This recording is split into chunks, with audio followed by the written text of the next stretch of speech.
Translation and purport by His Divine Grace A.C. Bhaktivedanta Swami Prabhupada.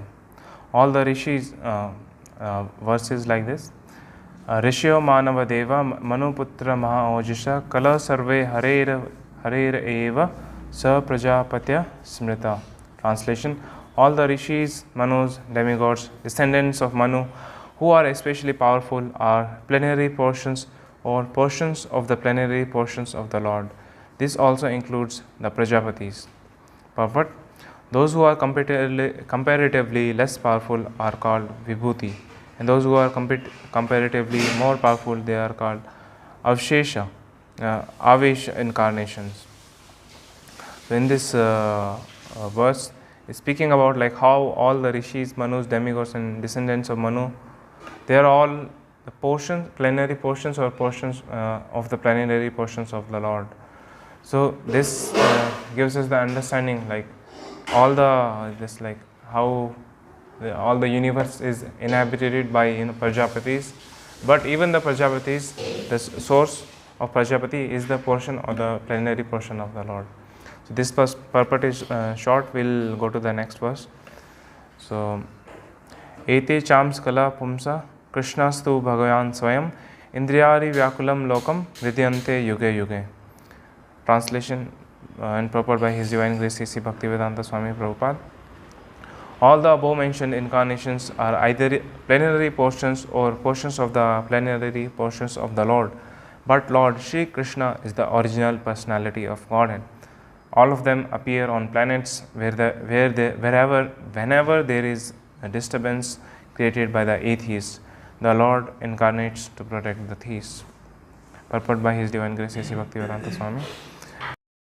In this particular stanza, Lord Shri Krishna, the personality of Godhead, is distinguished from other incarnation. He is counted amongst the avatars incarnation because out of His causeless mercy, the Lord descends from His transcendental abode. Avatara means one who descends. All incarnations of the Lord, including the Lord Himself, descend on the different planets of the material world, as also in different species of life to fulfill particular missions. Sometimes He comes Himself, and sometimes His different plenary portions or parts of the plenary portions, or His differentiated portions, directly or indirectly empowered by Him, descend on this material planet to execute certain specific functions. Originally, the Lord is full of all opulences, all prowess, all fame, all beauty, all knowledge, and all renunciation. When they are partly manifested through the plenary portions or parts of the plenary portion, it should be noted that certain manifestations of His different powers are required for those particular functions.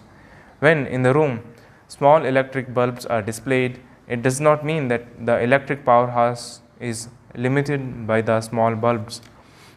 The same powerhouse can supply power to operate large-scale industrial dynamos with greater volt. Similarly, the incarnations of the Lord display limited powers because so much power is needed for that particular time. For example, Lord Parshurama and Lord Narasimha displayed unusual opulence by killing the disobedient Kshatriyas 21 times and killing the greatly powerful atheist Hiranyakashipu. Hiranyakashipu was so powerful that even the demigods in other planets would tremble simply by the unfavorable raising of his eyebrow. The demigods in higher level of material existence many times excel the most well-to-do human beings in duration of life, beauty, wealth, paraphernalia, and in all other respects. Still, they were afraid of Hiranyakashipu. Thus, we can simply imagine how powerful Hiranyakashipu was in this material world. But even Hiranyakashipu was cut into small pieces by the nails of Lord Narasimha. This means that anyone materially powerful cannot stand the strength of the Lord's nail. Similarly, Jamadganya displayed the Lord's power to kill all disobedient kings powerfully situated in their respective states. The Lord's empowered incarnation, Narada, and plenary incarnation, Vara, as well as indirectly empowered Buddha, created faith in mass of people. The incarnations of Rama and Dhanvantari displayed his fame, and Balrama, Mohini, and Vamana exhibited his beauty. Dattatreya, Matsya, Kumar, and Kapila exhibited his transcendental knowledge.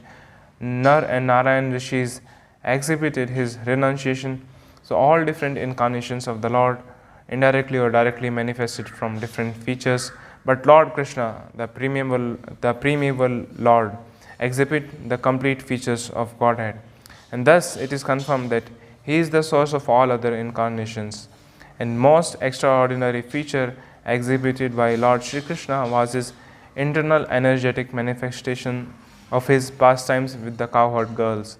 His pastimes with the gopis are displays of transcendental existence, bliss, and knowledge.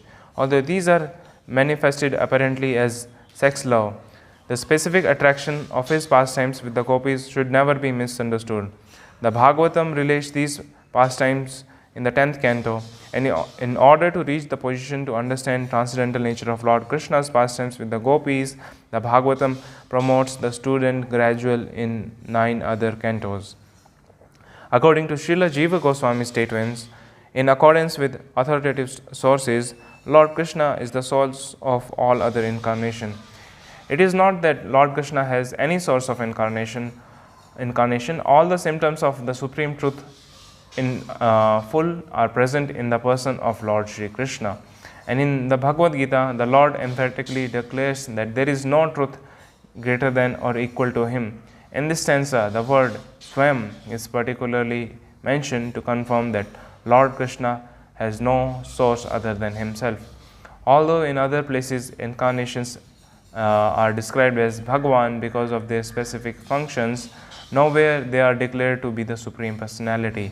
In this stanza, the word Swayam signifies the supremacy as the Samam Bonam. The Samam Bonam, Krishna, is one without a second.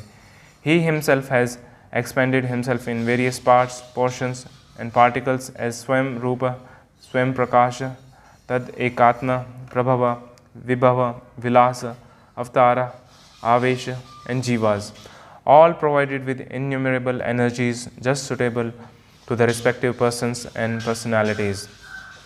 Learned scholars in transcendental subjects have carefully analyzed the Samambonam Krishna to have 64 principal attributes. All the expansions or categories of the Lord possess only some percentage of these attributes.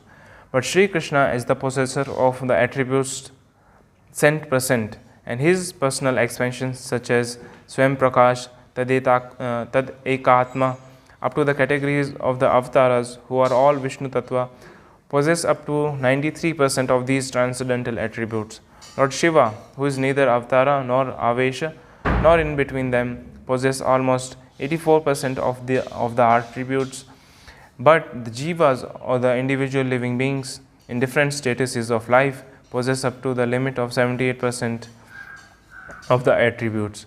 In the conditional state of material existence, the living being possesses these attributes in very minute quantity, varying in terms of pious life of the living being. The most perfect of living beings is Brahma, the supreme administrator of one universe. He possesses 78% of the attributes in full. All other demigods have the same attributes in less quantity, whereas human beings possess the attributes in very minute quantity. The standard of perfection of a human being is to develop the attributes up to 78% in full. The living being can never possess attributes like Shiva, Vishnu, or Lord Krishna. A living being can become godly by developing the 78% transcendental attributes in fullness, but he can never become a god like Shiva, Vishnu, or Krishna. He can become a Brahma in due course. The godly living beings who are all residents of the planets in spiritual sky are eternal associates of God in different spiritual planets called Haridhama and Maheshdhama. The abode of Lord Krishna is above all spiritual planets is called Krishna Loka or Goloka Vrindavan. And the perfected living being, by developing 78% of the above attributes in fullness, can enter the planet of Krishna Loka after leaving the present material body. Namo Vishnu Padaya Krishna Prishtaya Bhutale Srimati Bhaktivedanta Swaminiti Namine Namaste Saraswati Devi Gauravani Pracharine Nirvishesha Shunyavadi Pashaprati Shritarine. Hare Krishna. So, in today's verse, it's like this: Ete Shams Kalam Pumsa Krishnasto Bhagavan Swayam Indriyari Vyakulam Lokam Virdyanti Yuga Yuge. All of the above mentioned incarnations are either plenary portions or portions of the plenary portions of the Lord. But Lord Shri Krishna is the original personality of God, and all of them appear on planets wherever there is disturbance created by the atheist. The Lord incarnates to protect the theist. So we understand, like we were reading about incarnations descending to this world. Till now we read about like 24 incarnations. They are mentioned in Bhagavatam. But this word Bhagwan, if we understand, is just used with Krishna. If we analyze all the 24 incarnations, the word Bhagwan is just used with Krishna. In verse 23 and in this verse, it's mentioned as in Swam Bhagwan. So we understand, like Krishna is not just one of the incarnation. Krishna is the fountainhead of incarnation, because Bhagavatam is the essence of all Vedic literature. It's a commentary on Brahma Sutra by Rishi Vedvyas. So we understand it gives complete knowledge of God, which describes God in his full form, not to partial form or some limited understanding of God. Because here in the Prabhupada is mentioning, sometimes avatars comes, but they come for a specific purpose. So God descends, but sometimes it's just for a specific purpose. But when Krishna, he comes himself, it is he comes as God to describe what's the true nature, to show people what's the true nature of God, what's the complete understanding of God. And this we'll discuss today. And if we understand the avatars, they are non-different from Krishna, just like an example is given in Brahma Samhita. There is one candle, we light one candle, and another candles we use that one candle to light another candle. But both the candles, they have same illuminance, they have same, they are acting as same light source. They have both same strength. But there is one original candle. So in Brahma Samhita it says, the light of one candle being communicated to other candles, although it burns separately in them, is same its quality. I adore the primeval Lord Govinda, who exhibits himself equally in the same mobile manner in his various manifestations. So we understand, like even the different avatars, they are Krishna himself. There is no difference between Lord Vishnu and Lord Krishna. They are same personality. But we understand there is one original root. There is one original source where all these different incarnations they are coming from. So we understand, like if we see people, they generally have an idea like Krishna is just avatar of Vishnu. This Krishna came in Dwapar Yuga, but actually it's just an avatar of Vishnu. But if we understand through Shastra properly, through Bhagavatam and through Acharyas, it's not that just Krishna is an incarnation of Vishnu. Because we'll see like how Krishna is supreme and how Krishna, it requires a greater amount of effort to understand his pastimes and understand his personality in truth. So why do we consider Krishna as supreme? Because people in general, we'll discuss why Krishna is supreme. Because people in general, they have an idea of God as a creator, protector, and maintainer. But the Krishna is supreme because he is the supreme enjoyer. And his enjoyment is not selfish, it's selfless. So we see in material world, what does a rich person do? If person is very rich, very influential, he doesn't he doesn't have any duties. Whatever duties he has, he delegates to the persons under him. If a person is rich, very rich, he'll have a manager to run his business. He'll have secretaries to arrange for appointments, and all of his household work, his office work, everything would be taken care by his delegates. So similarly, we understand Krishna. Krishna he is not at all involved in the creation with this material world. He is completely separate. Whatever works needed to be done for the creation, maintenance and destruction of the world, Krishna is delegating. Because if you see, even in Bhagavad Gita, 10th chapter, this verse like, Athava bahu aitena kim gyatena tam Arjuna, Vishtabhayam idam Krishnam eka amsena sthito jagat. Krishna, while describing his opulence to Arjuna, he says, what is the need of all this detailed knowledge? With a single fragment of myself, I pervade and support this entire universe.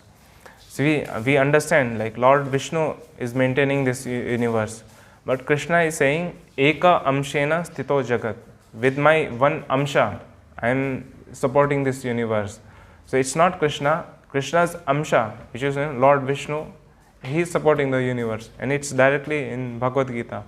And even in Bhagavatam, so many times it comes when Vasudeva is glorifying Krishna, like, O soul of, in 10th canto, 85th chapter and 31st verse, Krishna, this Vasudeva is saying, O soul of all that be, creation, maintenance and destruction of the universe are all carried out by a fraction of your expansion, of an expansion of your expansion. Today I have come to take shelter of you. We understand, Lord appeared as a son of Vasudeva. So Vasudeva is praying in that manner, by your fraction of your expansion of your expansion, you create, maintain and destroy this world. So Krishna, he is not at all involved in this material world, because we understand why this material world exists in the first place. It's a place for those who have rebelled against the Lord, who wants to enjoy separately, who wants to become God themselves. This place is meant for them. So God has to give such facilities to such rebellious soul, and for that he is not involved. He just delegates the work. He is not personally overseeing the work.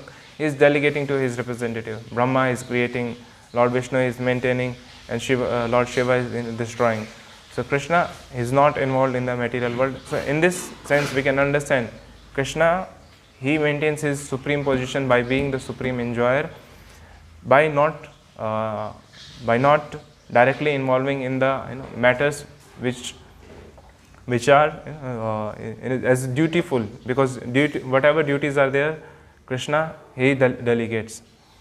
And similarly, we understand like Lord Vishnu, he has to act like a god. God means Lord Vishnu, he is restricted by his being God. He cannot enjoy, because God has certain qualities.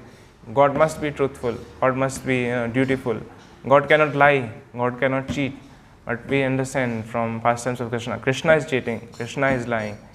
Krishna, with his friends while playing, he cheats. Krishna, he steals butter from the elderly gopis' house. So all of these things, when we understand, like Lord Vishnu, he cannot enjoy pastimes like Krishna, but Krishna is the complete understanding of Lord, because Krishna is enjoying pastimes without any limitations, because we understand, just like dharma or law is there for the citizens, not for the king. They say king is above the law. The king cannot do no wrong. So similarly, Krishna is not under any law or dharma. Krishna is above all of that. So that's why even when Lord Ram came to uphold dharma, to show Maryada Purushottam. He's following dharma, teaching people in general how to follow dharma. But when Lord Krishna comes, he doesn't teaches dharma, but he also shows that he is above dharma, because sometimes he may even break his promise. Just like in Mahabharata, Lord Krishna had promised not to lift any weapons during the war. But when he saw that his devotee Arjuna, he was in distress, when Bhishma Dev, he was heavy on Arjuna, he was ready to break his promise for the protection of his devotees. So we understand Krishna in Bhagavad Gita says, Kauntya pratijanehi name bhaktya pranishyati. Krishna asked Arjuna to declare, you declare that my devotee, it never perishes. So we understand this, like understanding Krishna, it requires a great deal of effort. It requires more knowledge to understand God. So this is a complete form of God, because more knowledge is God can be understood, through knowledge. So just like Lord Vishnu as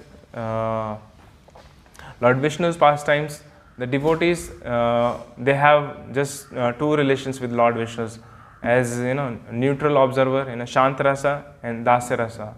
But with Krishna we understand both two rasas are available in Krishna, and except plus these rasas we have Vatsalya rasas.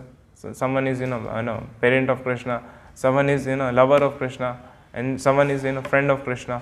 So all of these things, all of these relationships, they exist with Krishna, but they are not existing with Lord Vishnu. So we understand to appreciate or to engage with Krishna in his pastimes, we need much more greater deal of knowledge of God in this. So there are two ways of worshipping God primarily. One is Aishwarya Bhav and other is Madhurya Bhav. In Aishwarya Bhav we have a awe and reverence. Someone is very great and we worship him in that manner. Lord Vishnu is maintaining the whole universe, is God. We are worshipping in that manner. But in Madhurya Bhava, we worship God for who he is, just for him just being God. We worship God just because he is the affectionate son of Nand Maharaj or Yashoda Mai. So that's why these two modes of worship are there. So to understand Madhurya Bhava, we need to put more effort to understand Krishna, because we need to surpass God as being God. We need to surpass his majesty, to understand God's true nature as a reservoir of all pleasure. And if you understand from Damodara Ashtakam, it's mentioned in third.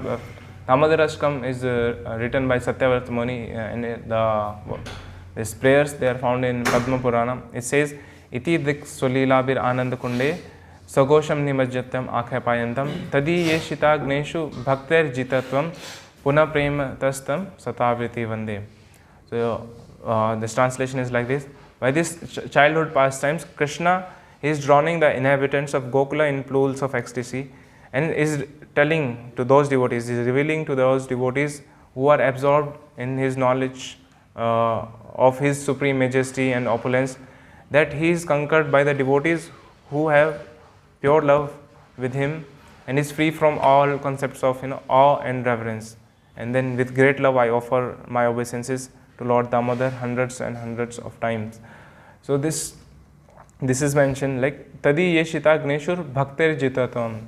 So Krishna, through his pastime of being as a Damodar, with his mother Yashoda, this Damodar Leela happened. Like Krishna, he broke the butter pot, and mother Yashoda is trying to catch Krishna. So with this pastime, Krishna is trying to tell people that who have this concept of awe and reverence, they cannot really understand Krishna in this form, because he is understood by those who are free from this concept of awe and reverence. Means God, when we understand, when we hear the word God, means very, very high person, Uparwala in Hindi they say, means someone who is up above us. So that's why if we have this kind of a conception of God, like God is very great, and God is very great and a very reverential personality, in this manner the true feelings of a pure devotee, it gets covered. Just like we understand from Bhagavatam, there are numerous examples. One of the example is that when Lord Krishna, he showed the universe in his mouth, then Mother Yashoda, she had natural affection for Krishna as a child. She was in Vatsalya Rasa. But when Lord Krishna, he revealed the universe in his mouth, then she understood like this is not my child. This is Krishna is God. I'm thinking Krishna is my child. So what am I doing? Then she started offering prayers to Lord, like you are the maintainer, you are a destroyer, you are support of everything. So like this, Mother Yashoda, she started praying to Lord Krishna. But then the original relationship with Mother Yashoda and Krishna is of mother and child in Vatsalya Rasa. So again, Krishna, using his Yoga Maya, he covered this knowledge of awe and reverence for of Mother Yashoda, so that they can again engage in pastime, and Krishna again he can enjoy. So in this manner, if we understand like the God being in a mode of awe and reverence, in the mode, God being worshipped in the mode of awe and reverence, this mood cannot help us to develop further understanding of God, because just like we discussed, just two kinds of relationships exist with Lord Vishnu. This first is silent appreciation, and this other is this servitorship, Shanta and Dasa Rasa. For developing for appreciating other moods with Lord Krishna, such as Sakhya, Vatsalya, Madhurya, we need to have greater understanding of God, who truly He is. Just like Lord Vishnu, we understand Lord Vishnu and Lord Krishna, they are same personality, but Lord Vishnu is like is exhibiting personality differently in office, and just like in home, one person it behaves as in home, and the same person when he is office, he behaves in a quite formal manner. So with this understanding, we can understand Krishna and Vishnu, they are same personalities, but Krishna is the original nature of God, and Vishnu is the formal nature of God. So that's why we can understand in this manner like how Lord Krishna is more superior, because he is exhibiting as reservoir of all pleasure to his devotees. And we understand like just like Lord Vishnu, he exhibits one side, goodness, honesty, charity and humility, but Krishna he displays both the sides, not just in a one-sided goodness.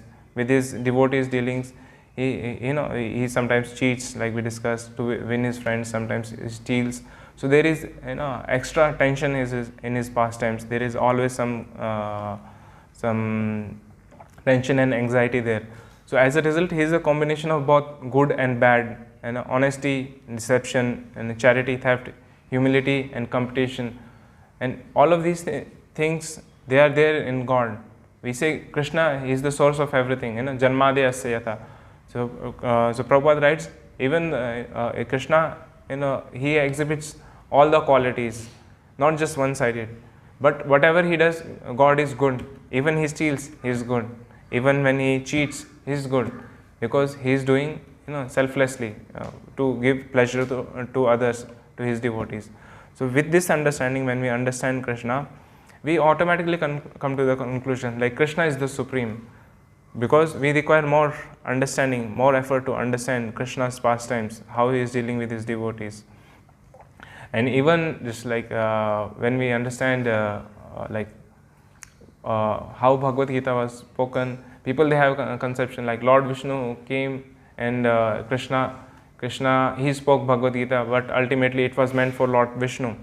But if we understand like Krishna's nature like this, like Krishna is not just good, he has both sides, but it is all good. Just like Krishna, he is detached, but Krishna, he is also jealous. Jealous in a sense, Krishna wants surrender only to him, not to others. So first of all, if we understand, just like we read one verse, we had a discussion on one verse earlier.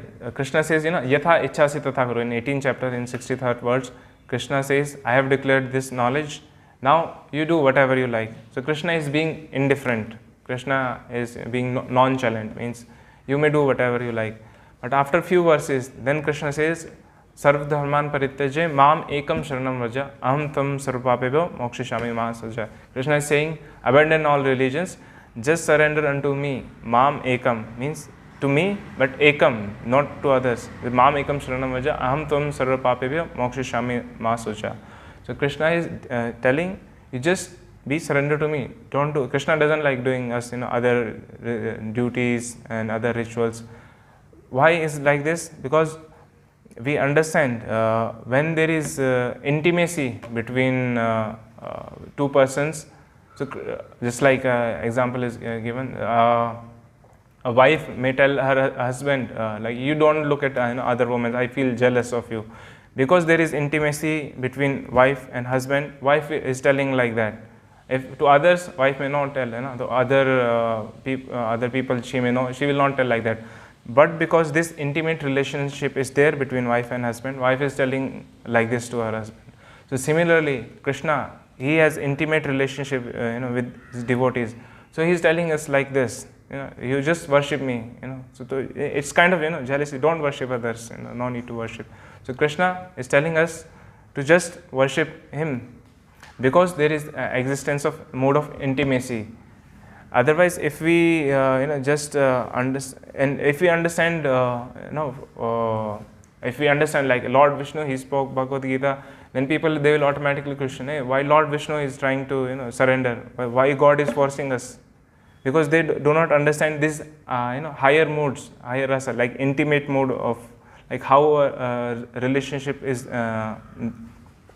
what actually constitutes a relationship. Because with Lord Vishnu we have only two relationships, Shanti Rasa and Dasa Rasa. We do not have higher, Madhurya Rasa, in which there is exclusivity. There is two persons, they are exclusively loving each other. So these kind of higher rasas, they are not with Lord Vishnu. So that's why when we understand, like Krishna, he is speaking Bhagavad Gita, and when we understand the Bhagavad Gita as Krishna is trying to tell us from the point of even this transcendental relationships, we understand like why Krishna is saying in this manner. So Krishna has is the source of all qualities, good or bad. But whatever Krishna does, it's all good. And we can understand from the pastimes of Krishna, like he is completely selfless. But even when he cheats, even when he steals, even when he lies, it's not for him, it's for the enjoyment of others. So one more important point is that Jnanis, they cannot understand Krishnas, those who are after mukti or liberation. Because liberation means you do not care, you are indifferent about this material world. This material world is bad, you do not care about anything at all. But when we understand Krishna, to understand Krishna, we require greater deal of knowledge, like how Krishna is both good and bad, how Krishna is stealing, how Krishna is cheating, but still he is good, he is God. So this knowledge, it requires greater amount of effort to understand Krishna. So that's why we can say Krishna is supreme, Jnanis they cannot understand, and Krishna is the most complete form of God. So Hare Krishna. Any questions? So if we different from Vishnu Dham, means Vaikuntha, means if we are worshipping Krishna, then we will go to that Gaurava, means our original thing will be. The question is like this, like we came from spiritual mud. If we worship Krishna, we'll go to Krishna or we'll go to Vishnu. If we depend from Vishnu Dham, means our original form is from Vishnu Dham. Okay, you're saying if we came from Vaikuntha, but if we are worshipping Krishna, so will we go to Vaikuntha or Goloka? Actually, where we came from, how we felt, it's said we came from spiritual world. It doesn't say you came from Vaikuntha or someone else came from Goloka. It's not mentioned like this. We came from spiritual world, and we understand spiritual world is Vaikuntha and Goloka. Everything is there, and we should not try to this rasas. From the point of rasas, it's understood like Lord Krishna has more rasas, more complete understanding of God. Lord Vishnu, he has these kind of rasas. But as a devotee wants to worship someone, just like this pastime is there, Murari Gupta in Chaitanya Charitamrita. Murari Gupta Prabhu, he was a great devotee of Lord Rama. So even though Mahaprabhu told like Krishna is supreme, and he even accepted Krishna is supreme, he was so attached to Lord Ram, he couldn't give up the worship. So true devotee, our true position, it's revealed when we become perfect. Not in the beginning we cannot say we are we are worshipping Krishna, we are worshipping Vishnu. So it will be revealed in due course. So it's like that. We cannot know right now, because right now we are fully covered by modes. In this we don't have any sense of understanding of God, who God is, how God is acting in our life. So slowly when we become purified, we can understand Krishna's nature, God's nature, how we like to serve Him. Because ultimately it depends upon service. How do you like to serve God? As God being the great, the ruler, great majestic King. Then you go to Lord Vishnu, and devotee is completely satisfied. Krishna, he is exhibiting these different forms just for the satisfaction of his devotee. And so we can understand in this way. In the neophyte stage, we worship Lord in awe and reverence. No. I mean, this Madhurya, it comes later. Madhurya, as we gradually progress, it is revealed. We never give up, or as we gradually progress, it will be revealed. It's not like someone is going to tell you now do bhakti in Madhurya power like this. So automatically when we get purified, because right now we have conception that I am great, Krishna is not great, but Krishna's greatness is required. We understood from Bhagavad Gita, and it mentioned knowledge of Krishna's opulence, it helps us to become determined in serving Him, in doing bhakti for Him. But this higher rasas, higher degrees of surrender to Him, it comes later on. So in the beginning we worship Krishna like that, and as I said, it is revealed later in Madhurya Bhava. How do we practice bhakti, and how do we get into Madhurya Bhava? First is just serving Krishna and trying to becoming free from the basic defects of this conditioned soul, Kam, Krodha, Lobha, Moha. There are even chances that one can be satisfied in this majestic world. That's why that's why Krishna is exhibiting his form as Lord Rama, Lord Vishnu. So if a devotee wants to serve him in this way, so that's why Krishna is exhibiting these forms. Okay, any other question? Okay. Krishna is the Supreme Personality of Godhead. So is there an extension of Krishna as an avatar like Ram, Narasimha? So there is a particular avatar of Krishna also. Yeah, we were discussing about all these incarnations from Bhagavatam. There are a list of 24 incarnations, and if we see in this verse, it states like Ete chams kala prumshas Krishnastu Bhagwan Swayam. These whatever incarnations we discussed, Lord Ram and all of these incarnations, they are portions of plenary portions of Krishna. So they are coming from Krishna, because we understand Krishna is the complete understanding of God, and from that other derivations they are just like Lord Ram, Lord Vishnu maintaining the world. They are coming from Krishna only. My question is that some have misunderstanding that Krishna comes from Vishnu. Yeah. But I read in teaching of Lord Chaitanya that there are particular avatar of Krishna also, who comes from Krishna. Means there are Supreme Personality of Godhead, Krishna. From Krishna there are one expansion, avatar, that is Krishna. So what is the unity of that Krishna? Because I have doubt on that. Because there are particular avatar also Krishna, but sometimes I heard that Krishna never takes avatar. Krishna comes avatar as a Balram, ninth incarnation. I heard that someone telling that Krishna is not avatar, Balram is the avatar. So, but last I studied that they have mentioned that Krishna also avatar. So, means what is that particular duty of that Krishna? That Krishna is different from Supreme Personality of Godhead Krishna also. So, can you clarify? About the Krishna which comes in material world. No, the one is that the original personality comes once in the day of Brahma, but every Dwapara Yuga Krishna also comes. That is a different expansion which you find in the Goloka chart. Well, I don't have knowledge about this, like Krishna coming as Krishna but not being the original personality. I don't have any knowledge. And one more question. You said God can be understood through knowledge. Not just completely through knowledge, but we are getting knowledge from Bhagavad Gita. We are trying to understand God through Bhagavatam, pastimes.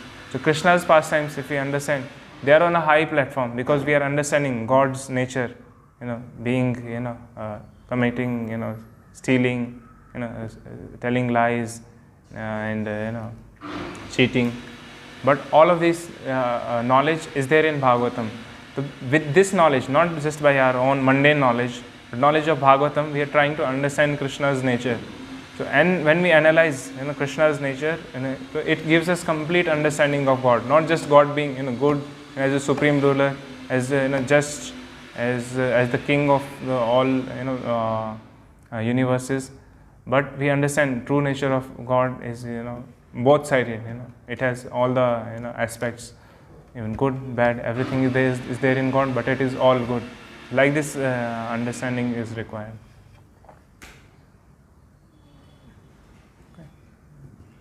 So why Lord Shiva neither God nor living entity, and what kind of duty is doing? Lord, For which purpose Krishna made it's okay. He is absolute living entity from God, or he is expunged from? See, what I have understood is like Lord Shiva is not supreme controller. Supreme controller is Krishna. Ishvara Parama Krishna, Satchitanand Vigra, Anadiradir Govinda, Sarva Karanam Karanam. It's clear. Krishna is the supreme controller. But then what's the position of Lord Shiva? We understand like Lord Shiva, he takes the destruction. He is the in charge of destruction of this world. So this one function he has, and another function, just like in his abode Mahesh Dham, Lord Shiva is there. So there, whoever comes, they are given knowledge of Krishna, and from there they go back to Krishna Loka or Vaikuntha, like this. So we understand like but what happens with other demigods? Their abodes, they are perishable. Their abodes, they are perishable. But Mahesh Dham, it's there. So that's why to put it in simple terms, just like demigods, their abodes, they are perishable because they are part of the material world. But Mahesh Dham, it's not material. So if someone goes there, because they are speaking about Krishna, reading from Bhagavatam, they can be promoted to their original relationship, original swarupa of serving Krishna. So with this knowledge, we can understand what Lord Shiva is and how he is acting. Whoever is reaching Mahesh means after that They will go to yes. We understand. He is speaking Bhagavatam there. He is Gunavatar, is it? He's classified as means as in charge of mode of ignorance, and he is duty bound to destroy the world. Brahma is also doing that same thing. He is creating everything. Why? No, he is Yes, only 70%. He is creating everything. We can also become same like. And you are saying why Lord Shiva has to be, why Lord Shiva has to destroy? Separate duty like destroying, and Brahma is also has some separate duty like creating. But it's Brahma only has 70% and Shiva has. See, these percentage of attributes of being, God, how much percentage of God they are, they're not in relation to with this. How can they perform their duties well? It's like it doesn't mean like Brahma is 73%, so that's why he is given this creation. Or Lord Shiva is this much percentage, that's why he is given the post of destruction. This is the question, right? Not like that. I'm asking means Brahma is also doing creating. Correct. And Vishnu is maintaining. and Shiva is Shiva is destroying. Okay. And they both, three of them doing a higher level means what means Hmm. their duty is very high level. Hmm. Why Lord Brahma only is going to means he loses his life and he's Okay, you're saying like only Shiva and Vishnu is eternal and why Brahma. is Oh yes, asking like why Brahma is because we Why Brahma is Jiva basically. why Brahma is Jiva. Why Brahma is Jiva? Because we understand like if we try to analyze like Brahma is in mode of in charge of mode of passion. Those who have desire to create, so which is a symptom of mode of passion. So living entities which come to Brahma, they become Brahma after 100 years of being practicing as a perfect Brahmana. So if we understand, I have to see this question. You have something to add? So because the living entity has a particular desire of being created, so they get an opportunity to be Brahma. So all the living entities, they want to become a god. That is the closest they can get, being Brahma. So, and in some universe, if there is no living entity with that desire, then Krishna will himself be, then that is direct expansion of Krishna. Otherwise, if there is someone who has the desire to create, the creative desire is there, then he will get Brahma life. And plus desire, plus he is deserving also. Oh yes, we can understand. So as said in the comments, so someone like Jiva, he wants to imitate as God. So Brahma, Jiva can come as close as to becoming Brahma to exhibit his desire to become God. But that is in accordance with the Shastra. Means you can become Brahma, you can become God, but according to Shastra, this much. Only. But for Shiva, that is completely different level.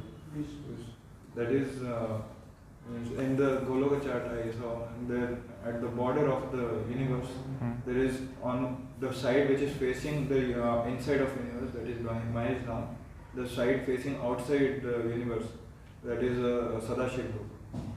No. Okay. So that Sadashiv part, that is Vishnu Tattva. So it's like in between. That is Vishnu Tattva, and then that Mahesh Dham, that part is Shiva Tattva.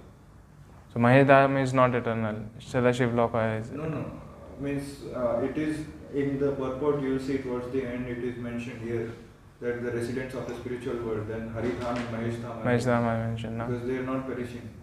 But yeah, it's little complicated how it is. Doing Prabhupada Can't be lecture, sure. if one do pious activities, they can become Brahma. But Prabhupada mentioned that Shiva Tattva is Vishnu comes to deal with material nature as Shiva. Okay. Okay. Any questions? Any further questions? It's getting late. Okay. Okay. Thank you. Srimad Bhagavatam ki jai. Srila Prabhupada ki jai.